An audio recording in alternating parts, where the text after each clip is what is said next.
be a chanting master, to do the prayers. Okay, Shoshana, thank you. So please do it in Hebrew again.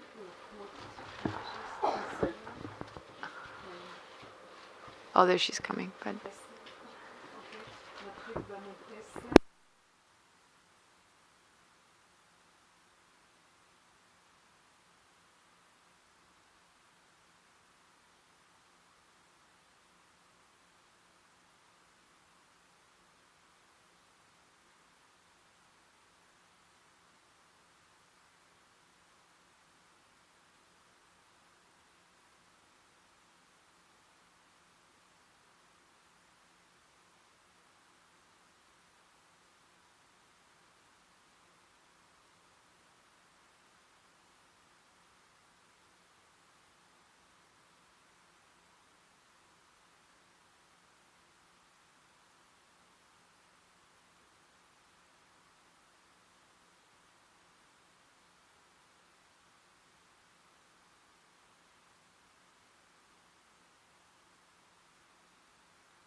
of course you can't. Forgot to switch it on. All right, so what did we do last night? I started talking about, well, the Four Noble Truths, which of course is the topic of this class. And we discussed the 3 types of feeling, which are associated with what's called the 3 types of suffering. Now, for those of you who are totally new to the Four Noble Truths, the reason we start talking about the different types of sufferings is because the different types of sufferings we experience are just symptoms. Symptoms we experience of something we're not supposed to experience. We're not supposed to suffer. Like I said yesterday, it is actually, we're supposed to be happy. And we feel instinctively, every living being does, not just ourselves, animals, any types of living being feels they want to be happy and deserve to be happy.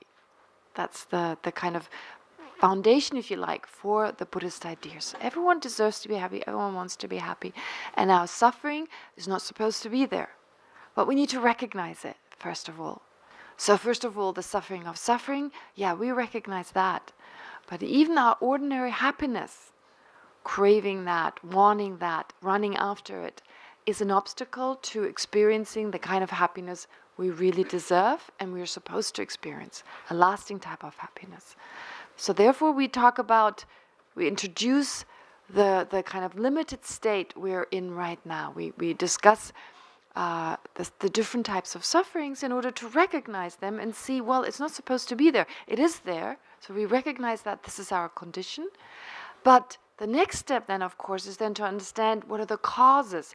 What is it? So previously with the suffering being the symptoms, then what are the causes of these symptoms? What actually makes us suffer? So when we understand the causes, the next step then is to understand, well, it's possible to get rid of the causes. It's possible to get rid of the causes, which means it is possible to get rid of those symptoms, those results of the causes that give rise to our problems. And how do we do that? Well, by following certain techniques, certain methods that enable us to overcome our own problems and difficulties. So that's basically the Four Noble Truths.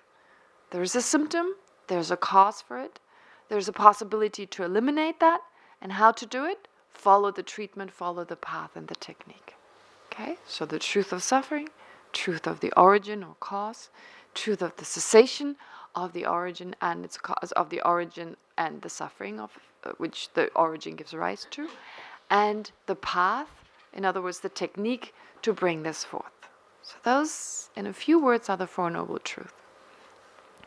But of course, there's a lot of explanation that is needed, and one explanation that is it's very difficult to do without it, is, for example, the idea of past and future lives. It's a very integral part of Buddhism. Very difficult to think of Buddhism without the possibility that not only do we have this life, but we had many lives before, and we possibly have many lives to come. Now, I know, as a Westerner myself, how difficult it is to deal with this idea of past and future lives. Nowadays, a lot of people try to think of Buddhism, work with Buddhism, practice that, whatever, the parts of Buddhism that they like, the methods that they like and find helpful, and just leave the whole idea of past and future lives. Now, that's definitely a possibility. Surely, it definitely works. You take whatever you find is helpful, and then leave the rest. But the way I look at it is that if you see past and future lives, at least as a possibility, at least it's possible that there are, in particular, future lives. Past lives, let's say, so usually the way I describe it is I say it's that there's a 50% chance there are past and future lives, and a 50% chance there aren't. Right? Either there are or there are not. So there's either way, I cannot prove the existence, nor can I prove the non-existence. So it's a 50% possibility, or whatever percentage there is, but there is a possibility. Okay? So I myself have no understanding of that. I have no experience of that. I believe there are past and future lives, but that's just what it is. It's a belief. Likewise, with regard to many of you, you may possibly, because of the way you were brought up, the cultural kind of society, the kind of society you were brought up in, the culture, the tradition, and all that, everything you're used to, due to that, there is possibly the sense, no, there can't be any past and future lives. But again, it's just a belief. So we're pretty equal in that sense. It's just a belief. And to take it into consideration from a Buddhist point of view, the possibility of past and future lives is a win-win situation. So even if there isn't any future life, if you take it in consideration and you live as if there were, there's only benefit. There's only benefit. Why? And I say this right from the beginning, it's not really part of the Four Noble Truths as much, but as we progress, the idea of past and future lives comes in. So why is it a win-win situation? Why is it beneficial to consider future lives as a possibility? Well, the reason for that is that it doesn't just come along, it's not just the idea that there are future lives, but there's also the idea that our actions in this life have consequences in the future. So from a Buddhist point of view, the explanation of future lifetimes, past and future, but most importantly future lifetimes, comes along or goes along with an explanation of a law of cause and effect, such that our actions, our volitional actions that we engage in, have consequences in the future. If we have the motivation to benefit someone, with that kind of motivation, engaging in an action, that is considered a beneficial action, and we will experience the result of that action in a type of future happiness, being benefited by others. If we engage in an action with the motivation to harm a person, to harm them, to hurt them, to abuse them, well, then that will come back in the form of a suffering similar to the suffering we've given out. So that's another kind of Buddhist concept, maybe a little easier to accept, but still difficult, or easier to believe in, but still difficult. So these two ideas of future lifetimes, past lifetimes, of course, too, and then future lifetimes with respect to what lies ahead of us, and our experiences, these experiences that we're going to have in the future, being determined by the actions we perform right now, or we have performed in a previous life. So different actions that leave a residue in our mental continuum, and then when certain circumstances come together, the results of those actions are being experienced.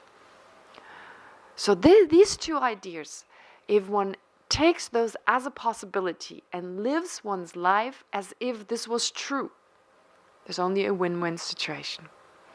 Why? Because if I live my life, so I'm thinking, oh, so there's not just this lifetime. There may be future lifetimes, many, many to come.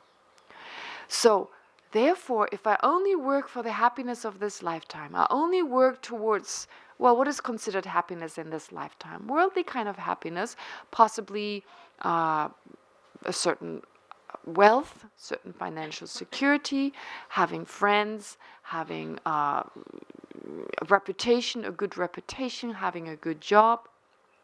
Now, if I only think of these factors in this lifetime, and the more I'm kind of obsessed with them, the more likely I am to engage in negative actions to actually get what I want. Right? So in order to have a certain financial kind of comfort, I may engage in dishonest actions to be able to get the money I want. Maybe I steal, and even if I don't steal, I cheat my insurance. I don't pay taxes according the way I'm supposed to pay taxes.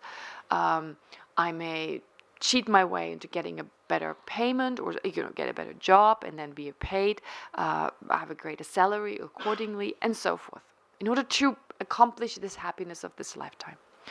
Likewise, I may backmouth my friends. I may talk bad about people in order for them to like me, or whatever. I mean, different kind of activities we may engage in just to secure the happiness of this lifetime, so to secure a good job, certain salary, comfort, friends, reputation, and so forth.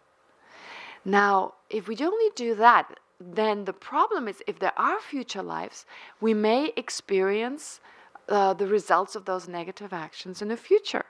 We may experience, if I engage in dishonest actions in order to make more money, which means I would steal money, I would cheat others. Well, in the future, I may lack the necessities due to the consequence, as a consequence of having stolen in a previous life. So if I practice generosity, the idea is, if I practice generosity and I give to others, well, the result will be that I'll be given. Whereas if I take from others, then the result will be that someone will take from me. And even I may not experience it in this lifetime, I may in the future. So therefore, if I live according to this idea that there may be future lives, and the consequences, the actions that I accumulate now will have consequences in the future, I'll be very careful. I'll be careful only for my own sake. I mean, right now, let's be realistic. I'm feeling I'm the center of the universe. I'm the most important person there is. And most of my actions are such that I work for my own benefit. Well, if that's the case right now, and we need to check whether that is true for ourselves, but if that is the case, well, at least I should work for my own benefit in a wise way. Because cheating others and lying and deceiving others, if there really is karma, well, I'm going to be in big trouble in the future. Of course, right now, if people find out what I'm doing, I'll lose friends, I will not be very popular, and I may not really feel very happy, because there's always a sense of worry and so forth. So the point is, first of all, if I live an honest, a kind, a sincere, what else? Honest, kind, sincere, compassionate life now, will I be happier right now? I'll have more friends. People trust me. People want to be with me. So these are all kind of situations that I strive for, that I would like. But even in the future, I'm taking care of my own future, because if there are future lives and if there is karma, I'll be safe. I'm already creating the causes for a happier and more satisfied future existence. But if there aren't any future lives, or let's say there are no future lives in the sense that I'm reborn again as a human being, I'm reborn again as a different type of living being in the world like this, but if instead there is like a state after birth, such as heaven, for example, right? Like in some religious systems, like a kind of heaven or paradise is described. I'm going to be reborn close to God. Well, that's where I'm going to go. Because according to the systems that set forth such a paradise or heaven, well, those are the causes and conditions. Living a virtuous and ethical, non-harming life leads me to be reborn there.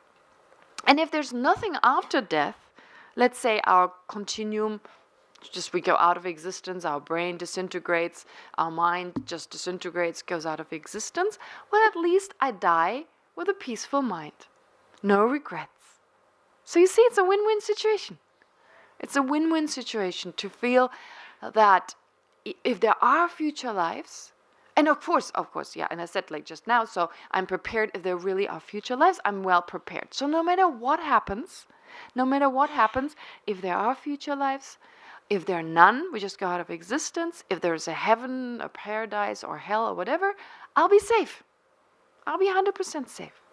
So therefore, I think it's a good idea to live one's life with the possibility in the back of one's mind there may be future lives. And the actions that I accumulate right now will have consequences in the future. Does that make sense? So this is what I would like you to do, this kind of attitude, to adopt it during this course. Just saying there's a possibility. And think, what if that's true? As if there were future lives. And a lot of the explanations given here are based on that idea. So if you keep that as a possibility, even if there are no future lives, it is definitely beneficial. Okay? So the explanation I've just given. And then for other reasons, it may be beneficial. Because we experience less suffering even just within this lifetime. And if this is the only lifetime we live, well, okay. Then at least we've had a good life. Okay? And no regret when we die. No regrets when we die. All right, so, but then to return to the Four Noble Truths here, as I spoke about it yesterday, the most important way of talking about the truth of suffering, the most important explanation, I believe, is the explanation of the three types of suffering. Because the other types of suffering, which I will introduce as we go along, they're easier to understand, and they refer more to the suffering of suffering. They refer more to the first type of suffering. And although I spoke about it yesterday that we're all aware of the suffering of suffering, but there's still a necessity to look at the different types of possibilities of the different types of sufferings that may not have arisen right now, but they could arise potentially, so that we understand the limitations of our own body and mind right now in order to transform our mind, in such a way that we won't experience those problems. Okay? Anyway, but just repeating those three types of suffering, and I still haven't talked about the last type. The first type of suffering is just the suffering of suffering. Okay, we'll speak more about it later, and it's easy to understand. It is the type of suffering, it's the type of problems. It refers to the types of problems and difficulties we experience on a daily basis that we're all, or not all of them, but we experience throughout our life that we're all familiar with and that naturally we don't want. That is the first type of suffering, the suffering of suffering. But then there's also the suffering of change. That is something we do want. That is something we're attached to, we crave, we want, and we don't want to let go of. And since we don't want to let go of, and since we want it and we crave it, we therefore create the causes for us to also experience the suffering of suffering. That's the problem. We limit ourselves in such a way that we're unable to experience an even greater happiness, being satisfied with the very little happiness, with the very limited type of happiness we experience on a daily basis. So we basically close the door to something greater because we are satisfied with something inferior. Well, of course, we're actually not satisfied because we're never really satisfied. No matter how much ordinary happiness we experience, It only lasts for a short time, and then we need to move on to something new, and we're actually never satisfied. That's the next problem. I mean, it seems that if I just got that person to be with, if I just got that car, if I just had that house, things would be all right. There's an innate sense. Like I said, I'm not saying intellectually. There's an innate sense. If I just had that, I'll be fine. But then I get it, right? And what happens? I want something else. I'm never satisfied.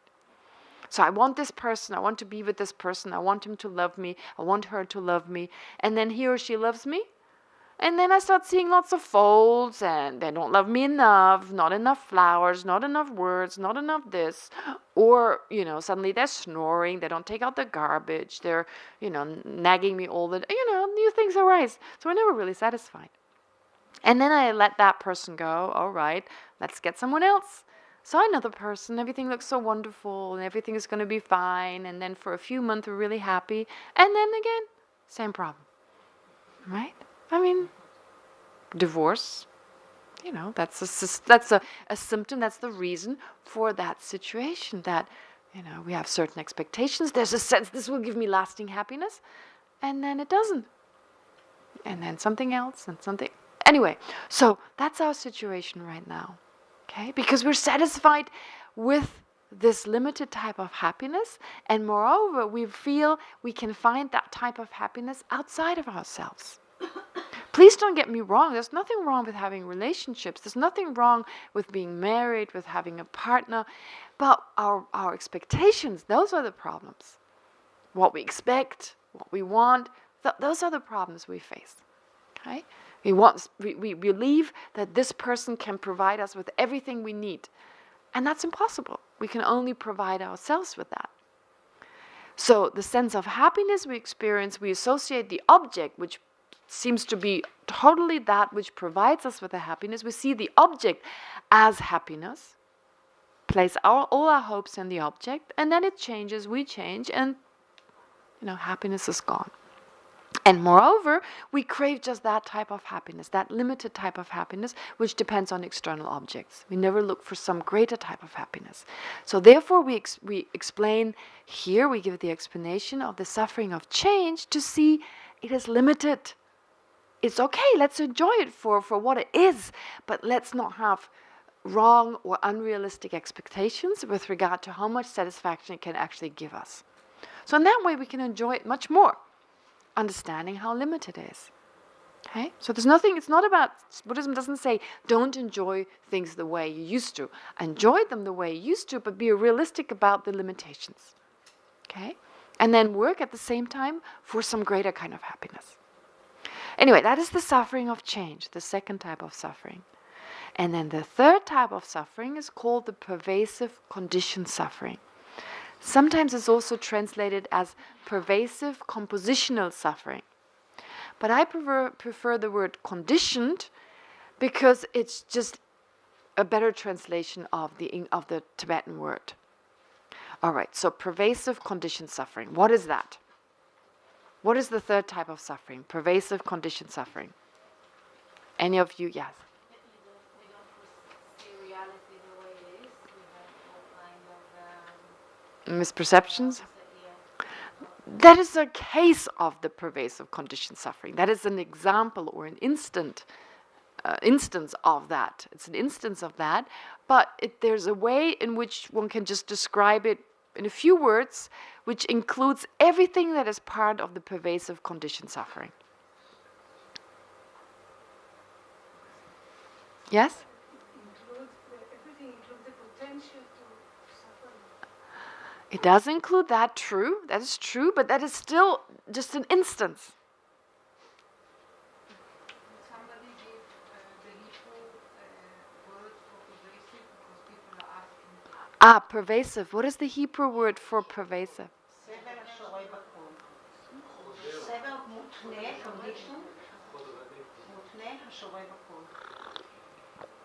Okay, but I'll explain what it means, so at least if you have the Hebrew word, it may be easier. The conditioned suffering, and what you said is not wrong. The conditioned pervasive suffering means this mind and body. This mind and body, the mind and body we have right now. is called pervasive conditioned suffering. Like I said, it's a weird way of talking. This mind and body is pervasive conditioned suffering. Our present mind and body is the third type of suffering. So initially we only spoke about the feeling of displeasure or an unpleasant feeling, the suffering of suffering. Then we described the ordinary, pleasant kind of feelings as the suffering of change. And now we take those two, plus everything else that makes us a person, and say, this is a pervasive conditioned suffering. Everything we have, everything we are right now, and that includes what you just said, and it includes what you just said, but those are all examples. Everything, mind and body right now, it's pervasive conditioned suffering. Yes? At the same time, you say it's a precious human life. Yes? At the same time, I'm saying this is very precious. Very good. Sippy right away saw the contradiction. Okay? So I'm not going to say anything about this right now. I'm saying at the same time we're saying this is very precious. Very precious. But it is still pervasive conditioned suffering. Can you hear the contradiction? Very good. At least we should be aware of the contradiction. So let's see whether we can solve that contradiction. We had something yesterday, something else that was mentioned. I forget. I think you did, and I didn't want to answer it right away. Can you remind me? Is there anything that does not have the potential to suffer? Yeah, so those are all important questions, which I don't want to answer right away. It's better we do it ourselves. Okay, but I'll try and keep remembering that. If I forget, if this is not going to get answered, please remind me. Okay, so, but let's just focus on this aspect, this body and this mind. Why is it pervasive, first of all? Why are this mind and body called pervasive? Because as long as we live, we have them. Yeah. I mean, as long as you live, that's all you have. Right? I mean, if you think of your possessions, the things you possess, you can only enjoy because you have this mind and body. So in other words, that which allows us to get in touch with the world around us are our mind and body. When we talk about reality, when you talk about your own reality, everything else around you, the things you perceive, the things you experience on a daily basis, well, you only experience them because there's an experiencer. You only experience them because you have a body which enables you to see things, hear things, smell things, and so forth. So be in touch with your environment. And then, of course, the experiencing entity, the mind, the consciousness that is aware of those.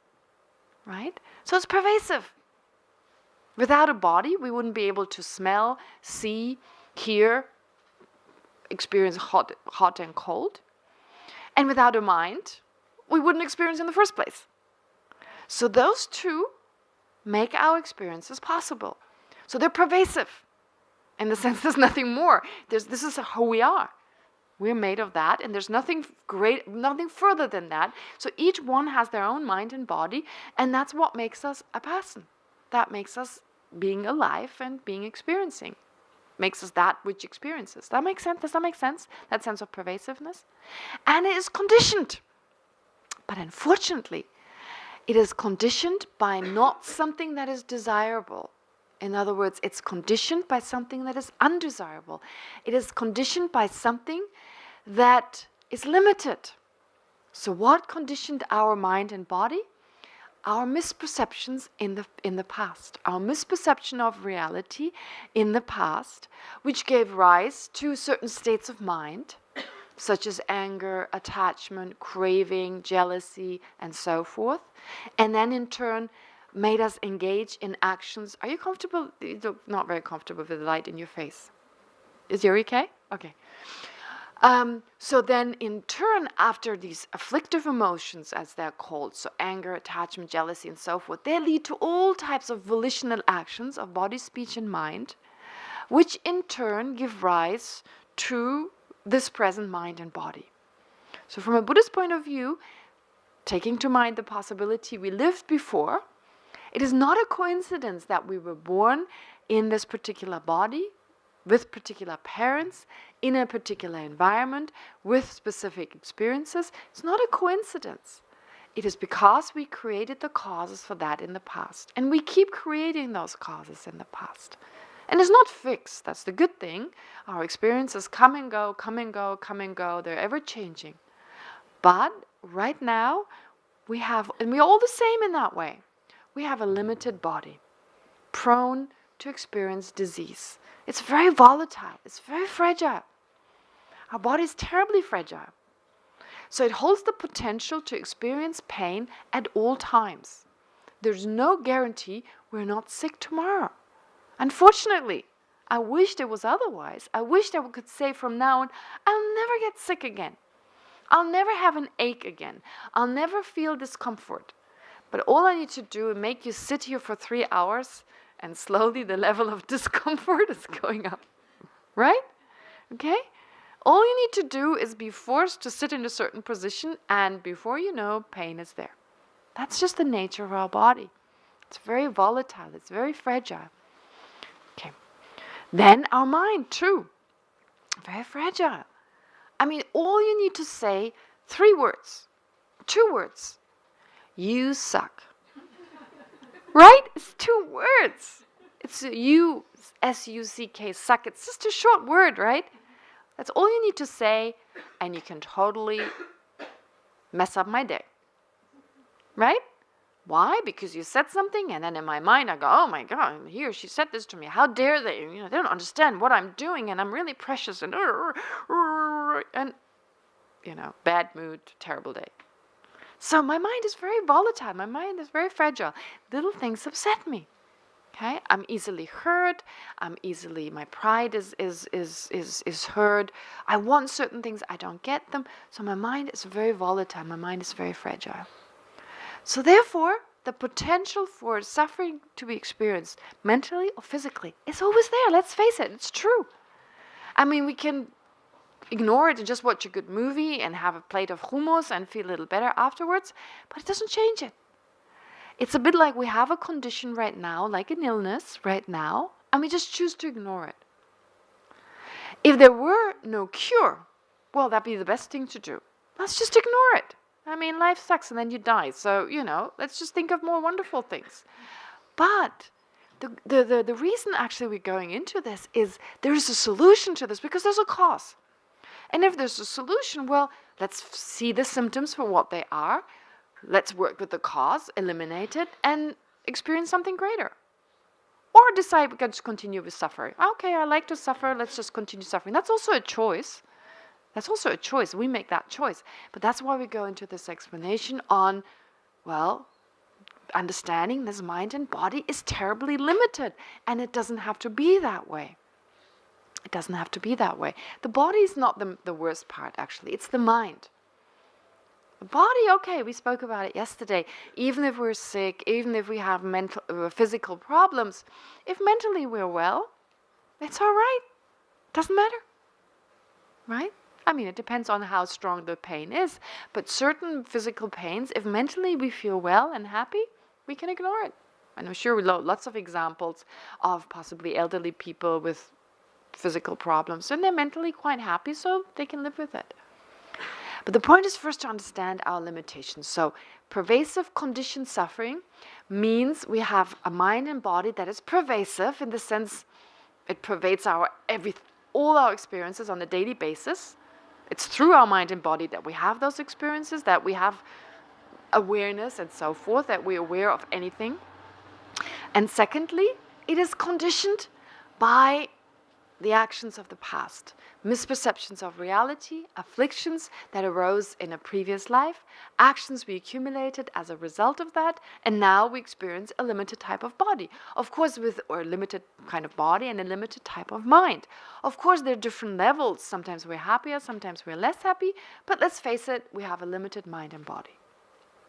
So it's conditioned by something that is faulty, that's not supposed to be there, that we can actually remove. Misperception of reality and other afflictions such as anger, attachment, and so forth. Sometimes the third type of suffering is also translated as pervasive suffering of conditionality, pervasive conditioning suffering. So I should say that. But that's a better translation. So pervasive conditioning suffering. So not saying pervasive conditioned, but pervasive conditioning suffering. So in Tibetan, there are two ways of expressing the verb condition, to condition. So in the same way as in English, something which is conditioned and something which will condition, or which conditions. So there's an aspect of the past being conditioned, and there's an aspect of creating something in the future. Really, the more literal translation is the second one. So I don't really want to mess with the translations that are ordinarily used, but the Tibetan word literally means the third type of suffering is a pervasive conditioning suffering, which focuses more on the future, in the sense that having this mind and body, which is limited, we are also likely to create future sufferings with this mind and body. Because this limited mind and body, in particular this limited mind, is a mind that misperceives reality, which then gives rise to anger, attachment, jealousy, which then in turn gives rise to the different volitional actions we engage in, creating future suffering. So therefore, having this body, here the Tibetan word, what it means is, it is pervasive in that everything we experience on a daily basis, having this mind and body, it's pervasive and in that it's all we have in order to experience reality. Plus, it's limited such that it gives rise to potential future problems. Potentially can give rise to future problems, future difficulties. Does that make sense? So that's the connotation of this last type. All right. Now, I hope this is clear if you read through what I've written here. I'm aware that a lot of the explanations here are a little bit more advanced. So depending on your level, how much you've studied, some explanations may be a little complicated, not something you're familiar with, but then just ignore those parts and focus on what it is you do understand. And like I said, I will explain everything in as much detail as I can. Anyway, so those are the three types of sufferings. Sufferings of suffering, which means ordinary kind of unpleasant feelings and experiences. Then suffering of change, which refers to our ordinary happy experiences, our pleasant experiences, which we usually call happiness. And then the last type, the pervasive conditioned or pervasive conditioning suffering, which refers to our present mind and body. All right. Now, this is one way of explaining the truth of suffering, the most common way. The most important way is, this is considered to be the most important way, the most essential way to describing the truth of suffering. But then you have all these other types of sufferings, which I can go through quite quickly. Yes, please. In the explanation of the pervasive suffering, you write about it contaminated karma. Mm-hmm. Like by saying contaminated karma, I can understand that there is uncontaminated karma. Yes. And then I thought maybe from the path of saying to the path of learning, this is... Mm-hmm. We'll speak about karma in great detail below. There's like a whole section just on karma. So her question regards, or it concerns contaminated and uncontaminated karma. So contaminated karma means actions, volitional actions we engage in under the influence of not perceiving reality as it actually is. But we'll speak about this, okay? All right. Now, anyway, so in the Lamrim texts, in particular in the Lamrim Chemo, it mentions now other types of sufferings. So it explains 4 types, 8 types, and 6 types. Now they're not difficult to understand. So allow me to go through them in a brief kind of fashion, because since they're not that difficult, it doesn't require much explanation. But the explanation of the different types of suffering are on page 15. They start on page 15. So it lists the 4 types, which are not mentioned separately because they're also included in the 8 types. The suffering of birth, aging, sickness, and death. And then there are further 4, which are also mentioned, which I'll go through. So the suffering of birth, what does that mean? As I said earlier, birth itself is not a suffering. But depending on our conditions, depending on our circumstances, it is associated with certain types of suffering, or at least with the potential for problems. Okay, so oftentimes we see birth as only something positive, but there's a way in which we can be, and this is seen as a more realistic way. It is not saying that birth is not something positive. You know, if you have a grandchild, you have your own child. I mean, having children, it's one of the most beautiful ways of showing selfless love, altruism, and so forth. So that doesn't contradict that. This is a further way where birth, for example, our own birth, of course, Tzippi could then argue, well, being born with a precious human rebirth, well, that's very desirable. So why are we going on about birth being undesirable? Why are we going on about birth being undesirable if, on the other hand, it is desirable?